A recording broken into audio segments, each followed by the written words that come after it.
wine. I want to make a location wine and figure out what expression of wine is created in Bhutan. We don't know yet, right? Because we haven't made our first wine yet. Okay. Um, The but 10 vineyards you haven't made the wine yet? well, it takes about 5 years for a vineyard to come online. Sheesh. And there was a pandemic going on that kind of slowed us up a Ay, little ay, bit. ay. But we did make an experimental barrel, 1 barrel of wine last year.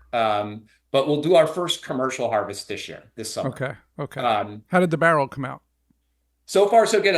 It looks really nice. But what we did was we only had a few grapes from different vineyards, so we just threw everything together I see. um, with the idea of making the first barrel of wine ever, and it would be more of a commemorative piece. Yeah, It but would also go to to see the result in general, just to see how it comes out. Exactly, That's exactly. And cool. so based on that, this summer we're going to get really focused on trying to make individual types of wine. And So you mentioned the commercial one this year. When's that going to come out? What's your expectation for that? What are the plans for this commercial harvest? so we'll pick, we'll start picking probably in July, pick through September. Then we'll make the wine. The whites, typically you're going to want them to sit down to age for about 6 months. And Okay. then the reds, you're probably going to want to age between 10 to 18 months.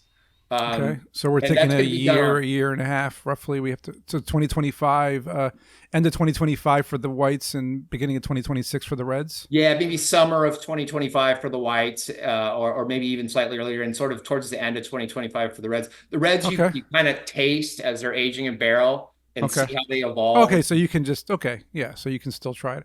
Yeah. And there have been like major developments occurring in the wine industry. Even me, who's not a sommelier, someone who's not a huge wine aficionado, I've noticed in the news here and there. I've noticed wine stuff. So, are there new challenges that are being posed to wineries? If so, what are they?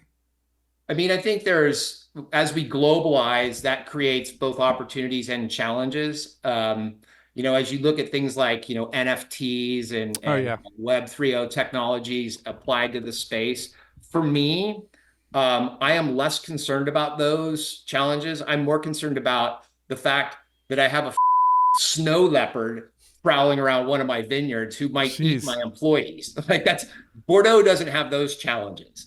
Bhutan has some of the most dangerous wasps in the world, and these wasps are the only wasps that are strong enough to bite through the skin of a wine grape. So nobody else has a wasp challenge. Their wasps are too oh my weak to god, bite through. you picked a great place to do this.